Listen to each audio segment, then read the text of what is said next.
നമസ്കാരം, തുഞ്ചൻ മീഡിയ ന്യൂസിലേക്ക് സ്വാഗതം. മിത്ര ഡയമണ്ട്സ്, താഴെപ്പാലം, തിരൂർ.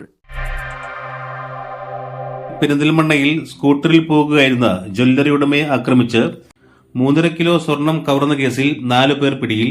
തൃശൂർ, കണ്ണൂർ സ്വദേശികളാണ് പിടിയിലായത്. ഇവരെ തൃശൂർ ഈസ്റ്റ് പോലീസ് ചോദ്യം ചെയ്തു വരികയാണ്. 5 പേർ കൂടി സംഘത്തിലുണ്ടെന്നാണ് വിവരം. സ്കൂട്ടറിൽ പോകുകയായിരുന്ന MK ജ്വല്ലറി ഉടമ യൂസഫിനെയും സഹോദരൻ ഷാനവാസിനെയും പിന്തുടർന്നാണ് കാറിലുള്ള സംഘം സ്വർണം കവർന്നത്. രാത്രി 9 മണിയോടെയാണ് സംഭവം ഉണ്ടായത്. പ്രതികൾ പിടിയിലായെങ്കിലും നഷ്ടപ്പെട്ട സ്വർണം തിരികെ കിട്ടിയിട്ടില്ല. സ്കൂട്ടർ ഇടിച്ചു വീഴ്ത്തി നിലത്ത് വീണവരുടെ ദേഹത്ത് മുളക് സ്പ്രേ അടിച്ച് അതിനുശേഷം കൈവശമുണ്ടായിരുന്ന സ്വർണമടങ്ങിയ ബാഗും സ്കൂട്ടറിന്റെ ഡിക്കിയിലുണ്ടായിരുന്ന ബാഗും കൊള്ളയടിക്കുകയായിരുന്നു. 4 പേരാണ് വാഹനത്തിലുള്ളതെന്നാണ് ജ്വല്ലറി ഉടമ പറയുന്നത്. ജ്വല്ലറി മുതൽ തന്നെ കാർ പിന്തുടർന്നുണ്ടായിരുന്നുവെന്ന് CCTV ദൃശ്യങ്ങളിൽ നിന്ന് വ്യക്തമാണ്.